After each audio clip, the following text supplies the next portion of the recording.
Hello everybody and welcome back to my let's do it. Hello everybody and welcome back to my channel. So if you are new here, make sure to subscribe and press the bell icon for many more videos to come. I make art and lifestyle videos, so stay tuned for more. For this video, we are going to learn the basic strokes that are used while doing calligraphy. I am going to use the modern script and these brush pens that are from Agile. I'll put the link in the description box. They are the cheapest and the best quality when you are just starting out and experimenting with this art. So even if you don't have any kind of brush pens or art material, you can just use a pencil. Actually, I have a video where I'm teaching you how to do calligraphy with a pencil. I'll link the card, and these strokes that I'm going to teach you are the basics of calligraphy, and you can apply them while doing calligraphy with any kind of art material that you might have. Also, any art supply that you watch in this video, I'll put the link in my description box and you can check those out. So let's get into the video.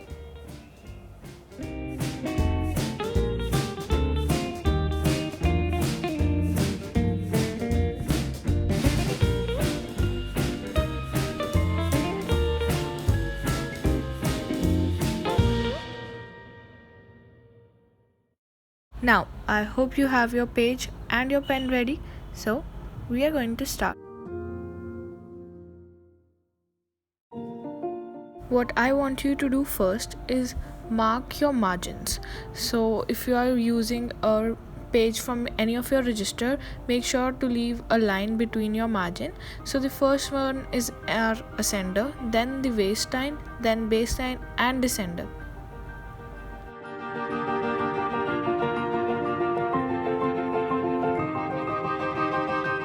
Before we start learning, whatever knowledge you have of calligraphy, write a word using that and leave some space, for we shall come back to it. The first stroke we have is the upstroke. So you don't really need margins. I'm just going to list the strokes first. So the second one is downstroke. Third is the overturn stroke. The fourth stroke is known as the underturn stroke. Fifth, we have the compound curve. Sixth is the oval.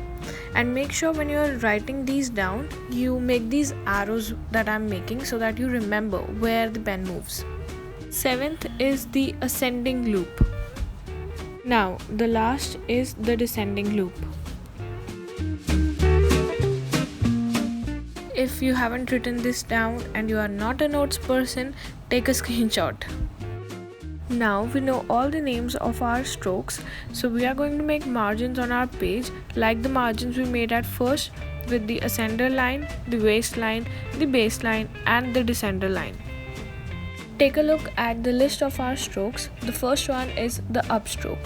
We start from the baseline with zero pressure on our pen and go towards the waistline. For the downstroke, you have to start from the waistline and go towards the baseline. Drawing the overturn stroke, we start from the baseline, touch the waistline and come back towards the baseline with a curve in the middle. The lines of the stroke should be parallel. The underturn stroke starts from the waistline, comes towards the baseline and then we go up against towards the waistline with a curve in the middle. The compound stroke is basically like an N, but we start from the baseline, go up towards the waistline, then come back again towards the baseline and then again to the waistline. For the oval, we start in the middle of the baseline and the waistline and just draw an oval. But the strokes should overlap each other, otherwise it just looks bad. I don't like to waste paper, so I just use the space that I had left. And now, for our ascending loop, we start from the waistline, go up towards the ascender line and then come back all the way to the baseline. If you don't mark your margins properly, you'll just end up confused. So mark your margins. And now for the descender loop, we start from the waistline, then touch our descender line and then go back and touch our baseline.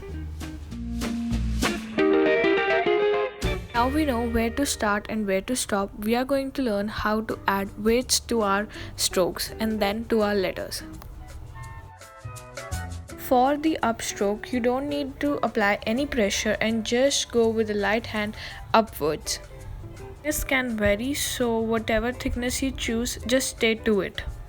For the downstroke, we add full pressure and just start from the waistline and touch the baseline. For overturn stroke, we start with zero pressure and then from the middle full pressure.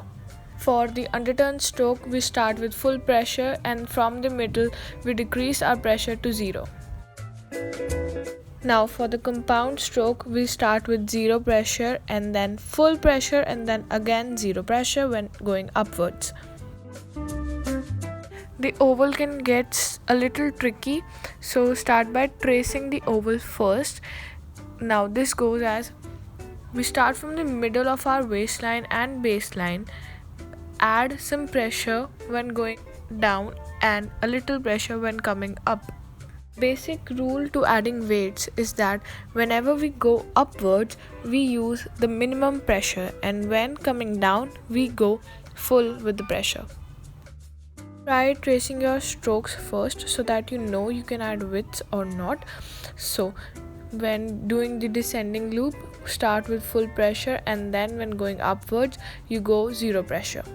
If your descending loop has a difference in weights, then you might be doing it wrongly, so you need to be constant with your descending and ascending loops.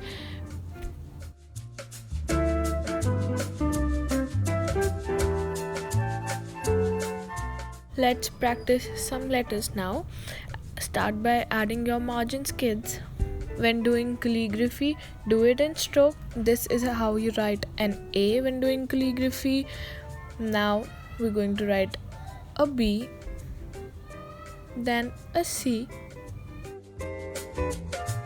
If you want to learn all of the alphabet, leave a comment down on this video.